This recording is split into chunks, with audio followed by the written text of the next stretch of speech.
तत्परम पुरुषाख्यातेर गुणवैतूष्णयम.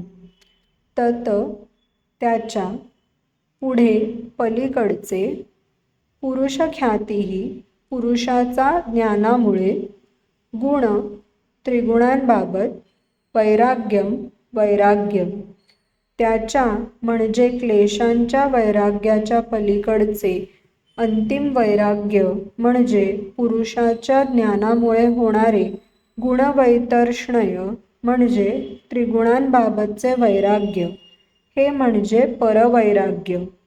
Beyond ordinary dispassion is the supreme detachment which arises from the realization of the self, Purusha, and leads to a complete cessation of desire for the qualities, gunas of nature, Prakriti.